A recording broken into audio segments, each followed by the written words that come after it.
नमस्कार। जल्द ही चैत्र नवरात्र आने वाले हैं। चैत्र नवरात्र इस बार 19 मार्च से शुरू हो रहे हैं। जो प्रतिपदा तिथि है वो 6:54 प्रातः काल यानी सुबह लग रही है। उसके बाद हम कलश स्थापना आदि कर सकते हैं और अपना पूजन कर सकते हैं। रात्रि के इन 9 दिनों हमें माँ का पूरी भक्ति भाव से पूजन करना चाहिए और नवमी के दिन हमें माँ का कन्या पूजन करना चाहिए। साथ ही इस दिन हवन का विधान भी होता है। बिना हवन के और कन्या पूजन के ये व्रत पूरा नहीं माना जाता है। अतः आप अष्टमी या नवमी, कुछ लोग अष्टमी और कुछ लोग नवमी को कन्या खिलाते हैं, तो आप नवमी को हवन, अष्टमी या नवमी के दिन हवन और कन्या पूजन अवश्य करें। इसी के साथ आपका व्रत पूर्ण माना जाएगा। इस वीडियो में हम जानेंगे किस तरह हम कन्या पूजन करें, किन मंत्रों का प्रयोग करें जिससे हमें कन्या पूजन के समय विशेष लाभ की प्राप्ति हो, कन्या पूजन के समय में किन सावधानियां बरतें, कैसे करें कलश स्थापना और कैसे करें इन 9 दिनों भगवती का पूजन जिससे हमारी हो पूरी मनोकामना। सबसे पहले प्रतिपदा तिथि यानी 19 मार्च के दिन आपको 6:54 के बाद एक मिट्टी का कलश लेना है, उसको जल से धो लेना है। उसके बाद गंगा जल भरना है उसमें, उसके अंदर रोली, थोड़े से चावल, लौंग, इलायची, सुपारी, पान का पत्ता, हल्दी की गांठें और एक सिक्का डालना है। इसके बाद उसके अंदर आप आम के जो पल्लव होते हैं, आम के पत्तों का झुंड या आम के पत्ते उस कलश के अंदर रखेंगे और उसके बाद उसके ऊपर एक पात्र रखेंगे, उसमें चावल भर लेंगे। इसके बाद आपको एक नारियल लेना है और उस पर लाल कपड़ा लपेट लेंगे और रोली आदि से टीका कर देना है उसका, ओम गंग गणपति नमः बोलते हुए। और जो नारियल का मुंह है वो ध्यान रखना है, नारियल का मुंह आप अपनी ओर रखेंगे, क्योंकि अगर हम इसे गलत दिशा में रखते हैं तो इसके विपरीत प्रभाव पड़ते हैं, रोगी और शत्रु बढ़ते हैं और हमें बीमारी आदि भी हो सकती हैं। इसलिए जो नारियल की दिशा है, जिस ओर हम बैठकर पूजा करते हैं, नारियल का मुख उसी ओर होना चाहिए। अगर आपको इसके बारे में जानकारी प्राप्त करनी हो तो मेरे पुराने वीडियो में जाकर आप देख सकते हैं। नारियल की दिशा आप सही रखेंगे। इसके बाद एक मिट्टी की वेदी बना लेंगे, जहाँ आपने माता की स्थापना की है वहाँ पर मिट्टी की वेदी बनाएंगे, उस पर कलश रखेंगे और कलश के चारों ओर जवारे बो देंगे। तो ये आपकी कलश स्थापना पूजा होगी। और नवग्रहों की भी पूजा आपको अवश्य ही करनी है। फूल, माला, अक्षत, गंध, सुगंध आदि निवेदन करें, क्योंकि माता को सुगंध आदि अति प्रिय होते हैं। तो इस दिन धूप दीप आदि अच्छे से जलाएं। माता को जो गोबर के उपले होते हैं उसकी धुनी करें और गूगल, लोबान और लौंग, इलायची आदि डालकर उसकी धुनी करें तो घर में एक सुगंध होती है और सकारात्मकता का माहौल बनता है।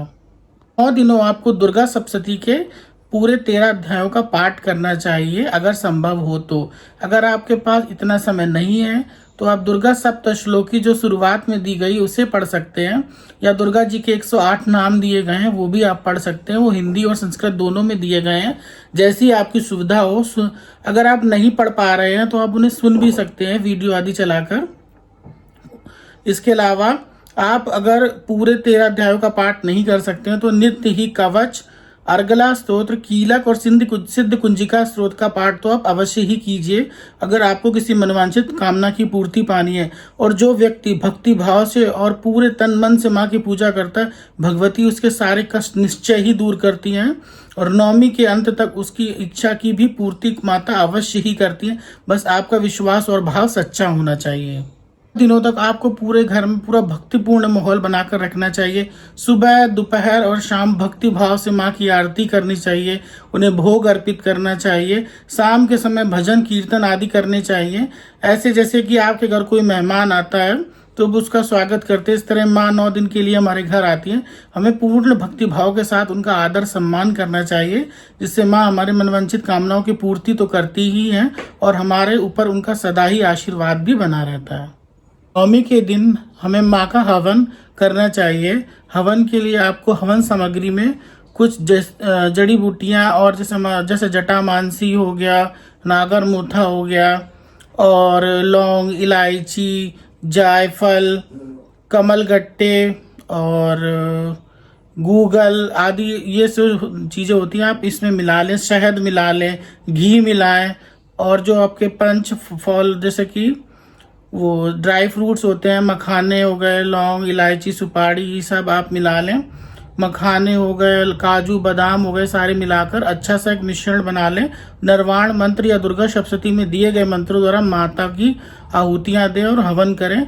देखना आपके सारे ही कार्य मां अवश्य ही पूर्ण करेंगी।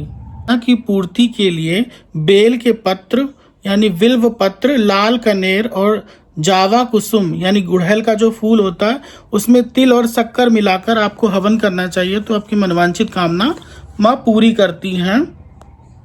नवरात्रों में जिनके पास समय का अभाव है उन्हें अष्टमी, नवमी और चतुर्दशी इन 3 दिनों माँ की पूजा अवश्य करनी चाहिए। कहते हैं इन 3 दिनों अगर भक्त माँ की पूजा करते हैं माँ उन पर बहुत ही प्रसन्न होती हैं। माँ को खीर आदि का भोग लगाना चाहिए, नैवेद्य फल आदि अर्पित करें तो माँ की आपकी सभी कामनाओं की पूर्ति करती हैं।